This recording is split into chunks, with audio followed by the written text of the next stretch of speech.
Hello students, welcome to RSD online classes. स्वागत है आप सभी का हमारे इस YouTube channel RSD online classes में। असाइनमेंट के सोल्यूशन की सीरीज़ को कंटिन्यू करते हुए आज मैं आप लोगों के लिए लेकर के आया हूँ माह अक्टूबर पाक्षिक मूल्यांकन कक्षा 11वीं, विषय है गणित। तो आइए शुरू करते हैं। सबसे पहला सवाल आपको दिया हुआ है, एनपीएन का मान ज्ञात कीजिए। ठीक है, तो देख सकते हैं एनपीएन का मान आप किस प्रकार से ज्ञात कर सकते हैं। एनपीएन को आप लिख सकते हैं factorial n upon factorial n minus n. ठीक है, तो फैक्टोरियल एन माइनस एन हो जाएगा 0। फैक्टोरियल 0 की वैल्यू होती है 1, इसलिए n P n is equal to कितना हो जाएगा, फैक्टोरियल एन। ठीक है, प्रश्न क्रमांक 2, एन सी 8 का मान ज्ञात कीजिए। तो इसको इस प्रकार से तोड़ लीजिए, फैक्टोरियल 9 बटे फैक्टोरियल 8 और फैक्टोरियल 9 माइनस 8। ठीक है, तो फैक्टोरियल 9 माइनस 8 बराबर फैक्टोरियल 1।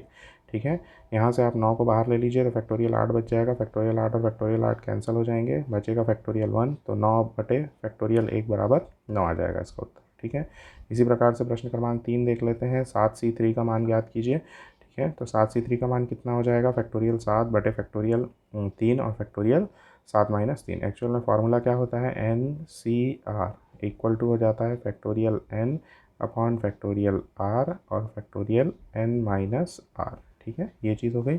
अब आगे देख लीजिए, ये बचा फैक्टोरियल 7 बटे फैक्टोरियल 3 और फैक्टोरियल 4। ठीक है, इसमें से कॉमन लोगे आप, तो फैक्टोरियल का मतलब क्या होता है, फैक्टोरियल n का मतलब होता है, ये हो जाता है ये n इंटू एन माइनस 1। ठीक है, इंटू एन माइनस 2 और इस प्रकार से ये बढ़ता जाता है। ठीक है, तो यहाँ से आप देख सकते हैं, यहाँ पर 7 था तो 7 को हमने बाहर ले लिया, 7 6 5 और यहाँ बच गया फैक्टोरियल 4। तो नीचे का फैक्टोरियल 4 कैंसिल, बचा नीचे फैक्टोरियल 3। इसको भी आप गुणा करके गुणा के रूप में लिख सकते हैं, जो कटता है काटिए, आंसर आएगा 35। ठीक है, फिर प्रश्न क्रमांक 4 देख लीजिए, क्या दिया हुआ है, यदि एन सी 9 बराबर एन सी 7 हो तब एन का मान ज्ञात कीजिए। तो दोनों पक्षों को बराबर लेते हुए इस प्रकार से हमने प्रसार कर लिया, फैक्टोरियल एन बटे 9 गुणित 8 गुणित फैक्टोरियल 7 फैक्टोरियल एन माइनस 9। यहाँ पर भी फैक्टोरियल एन बटे factorial 7 n minus 7 n minus 8 factorial n minus 9। ठीक है, जो कटता है काटिए।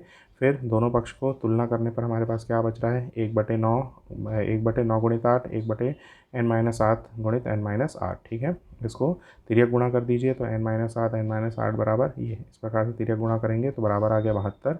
अब इसको हल कर लीजिए, तो वर्ग समीकरण के रूप में हल करने पर इस प्रकार से आपको क्या उत्तर मिल जाएगा, n बराबर 16 या n बराबर -1। ठीक है, देख सकते हैं इसको। ठीक है, फिर आ जाइए प्रश्न क्रमांक 5 में, 8P2 का मान ज्ञात कीजिए। तो 8P2 का मान क्या हो जाएगा, अब ए जैसे NCR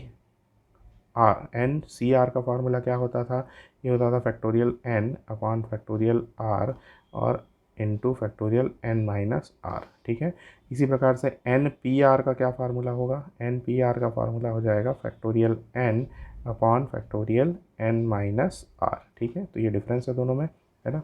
तो यहाँ से देख सकते हैं 8P2 का कितना हो जाएगा, फैक्टोरियल 8 अपॉन फैक्टोरियल 8 माइनस 2, फिर is equal two factorial 8 upon factorial 6। इसको प्रसार कर लीजिए, जो कटता है काटिए, बचा कितना, 56। ये आंसर हो गया प्रश्न क्रमांक 5 का। प्रश्न क्रमांक 6 क्या है, ये द्विपद प्रमेय का क्वेश्चन है। x प्लस a की घात 10 के विस्तार में अंत से पाँचवा पद का मान कौन सा पद होगा। ठीक है, तो अंत से पाँचवा पद कौन सा होगा, इसका आप प्रसार कर सकते हैं, तो पाँचवा पद ये मिलेगा। अब आप इसको हल कर लीजिए, तो हल करके इसका मान कितना आ जाएगा, इस प्रकार से आप इसको हल कर सकते हैं। मान आ जाएगा इसका कितना, 210 x की घात 4 a की घात 6। ठीक है, ये प्रसार किस प्रकार से किया गया आप देख सकते हैं। फिर आगे आ जाइए प्रश्न क्रमांक 7 में, ये हो जाएगा x बटे 3 प्लस 9y की घात 10 का मध्य पद कौन सा होगा। तो इसका मध्य पद ये वाला होगा। ठीक है, तो ये इसका मध्य पद हो गया, है ना। अब इसका पूरा प्रसार यहाँ पर नहीं लिखना है, क्योंकि 1 नंबर का क्वेश्चन है, तो इसमें आपको पूरा करके नहीं दिखाना है। प्रसार आप रफ में लिख लीजिए और इसका जो मध्य पद आएगा उसको आपको लिखना है। ठीक है, फिर इसके बाद आ जाइए x प्लस a की घात n का सूत्र लिखिए। तो x प्लस a की घात n का सूत्र ये हो जाएगा। ठीक है, फिर प्रश्न क्रमांक 9 क्या दिया हुआ है, यदि NC9 बराबर NC8 हो तो NC17 का मान ज्ञात कीजिए। किस प्रकार से निकालेंगे, NC9 बराबर NC8 दिया हुआ है। ठीक है, तो यहाँ से इसको हल करिए, ये प्रसार करके NC9 को इस प्रकार से लिख सकते हैं, फैक्टोरियल n बटे फैक्टोरियल 9 फैक्टोरियल n माइनस 9। इसी प्रकार से इसको लिख सकते हैं फैक्टोरियल n बटे फैक्टोरियल 8 फैक्टोरियल n माइनस 8। ठीक है, आप इसको तोड़ दीजिए, तो फैक्टोरियल n बटे 9 गुणित फैक्टोरियल 8 और यहाँ फैक्टोरियल n माइनस 9। ये उसी प्रकार से फैक्टोरियल n बटे फैक्टोरियल 8 और n-8 फैक्टोरियल 9 फैक्टोरियल n-9। तो जो भी कटता है काटिए, 1/9 बराबर 1/n-8 बचा। यहाँ से इसको सरलीकृत कर लीजिए, यहाँ पर क्रॉस मल्टीप्लिकेशन करेंगे तो आपको मिल जाएगा n-8/9, n-8 बराबर 9 या n बराबर 17। तो n की वैल्यू 17 है, तो 17C 17 की वैल्यू कितनी हो जाएगी, 1 हो जाएगी। ठीक है, प्रश्न क्रमांक 10 देख लेते हैं। 10 में क्या दिया हुआ है, NPR बराबर 20 गुणित NP3।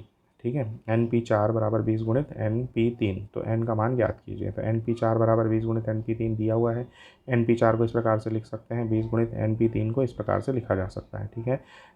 तिर्यक गुणा कर लीजिए, जो कटता है काटिए, तो बचेगा फैक्टोरियल एन माइनस 3, ठीक है, and is equal to 20 into factorial n minus 4, ठीक है। एन फैक्टोरियल एन माइनस 3 को इस प्रकार से लिखा जा सकता है, तो यहाँ से फैक्टोरियल एन माइनस 4 कट गया, तो यहाँ से मिल जाएगा एन माइनस 3 बराबर 20, एन बराबर 23, ठीक है। अगला सवाल हमको दिया गया है 11वां, रोज़ के अक्षरों से बनने वाले 4 अक्षरों वाले अर्थपूर्ण एवं अर्थहीन शब्दों की संख्या ज्ञात कीजिए। मतलब कुल संख्या हमको ज्ञात करना है यदि अक्षरों की पुनरावृत्ति नहीं होती। तो कैसे निकालते हैं, सीधे सीधे आप फैक्टोरियल 4 का मान निकालिए। 4 क्यों निकालेंगे, क्योंकि रोज़ में अक्षरों की संख्या 4 है, तो आंसर आ जाएगा आपका 24, ठीक है। फिर प्रश्न क्रमांक 12 देखो, 12 में क्या दिया हुआ है, यदि एन पी 4 बटे एन माइनस 1 पी 4 बराबर 5/3 हो तो एन का मान ज्ञात कीजिए। तो हल कर लीजिए सीधा, जैसे ये दिया हुआ है। पहले तो तिर्यक गुणा कर लीजिए, तिर्यक गुणा करेंगे इस प्रकार से, तो 3 गुणित एन पी 4 बराबर 5 गुणित एन माइनस 1 पी 4 ये आ जाएगा। एन पी 4 को इस प्रकार से विस्तारित कर लीजिए और एन माइनस 1 पी 4 को इस प्रकार से विस्तारित कर लीजिए। अब इसके बाद क्या हो रहा है देखिए, इसके बाद जो कटता है काटिए और तिर्यक गुणा करके अपने पास ये मिलेगा, ठीक है, ये बचा हुआ पद मिलेगा, ठीक है, जो कटना है काटने के बाद ये हमको मिलेगा, ठीक है। अब इसके बाद इसको हल कर लीजिए, जो जो कटता है यहाँ से भी देख सकते हैं ये कटेगा, ठीक है, फिर ये कटेगा ये वाला, फिर ये वाला पद भी कटेगा, बचेगा कितना 5 गुणित एन माइनस 4 और यहाँ पर 3n, ठीक है। अब इसको हल कर लेते हैं, तो हल करने से आपको n का मान मिल जाएगा 10, ठीक है।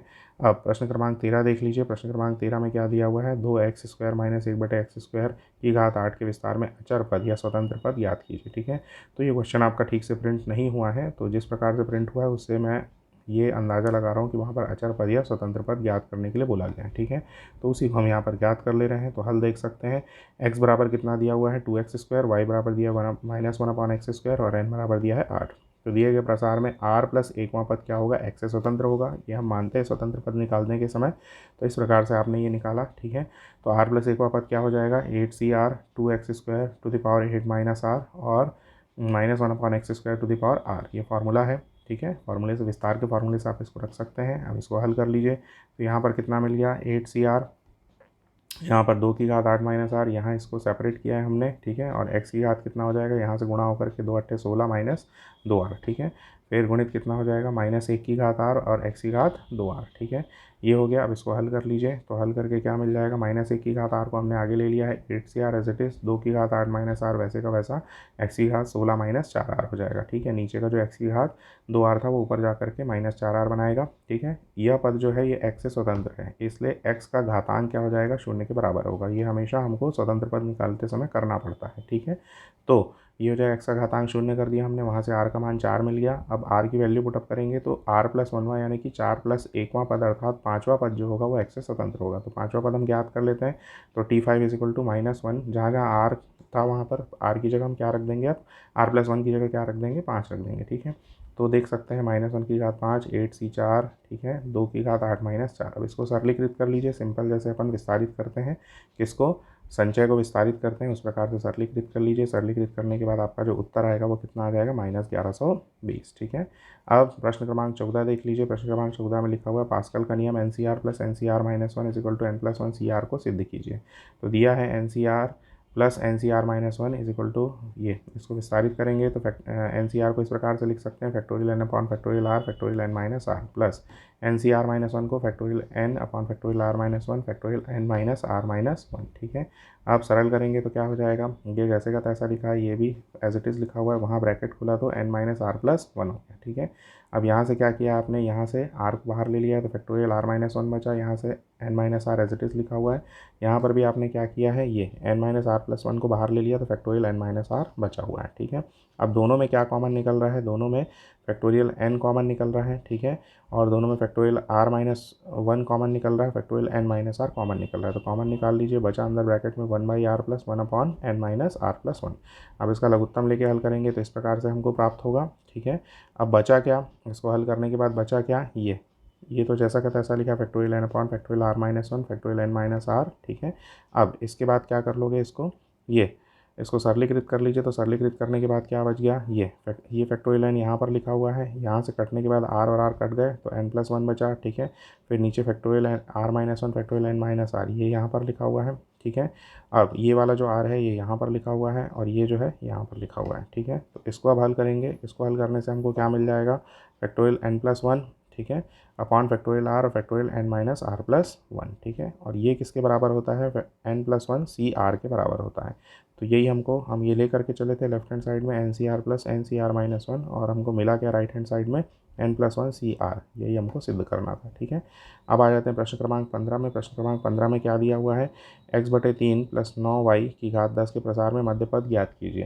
तो मध्य पद कैसे ज्ञात करेंगे, यहाँ पर x बराबर x/3 है, y बराबर 9y है, n बराबर 10 है। तो चूँकि n बराबर 10 है और 10 क्या एक सम संख्या है तो मध्य पद कितना हो जाएगा, 10/2 + 1 यानी कि छठवां पद होगा। तो ये मध्य पद हमने निकाल लिया। तो t6 बराबर t 5 + 1 10c5 x/3 to the power 10 - 5 9y to the power 5, ठीक है। ये इस फार्मूले से आ गया, ठीक।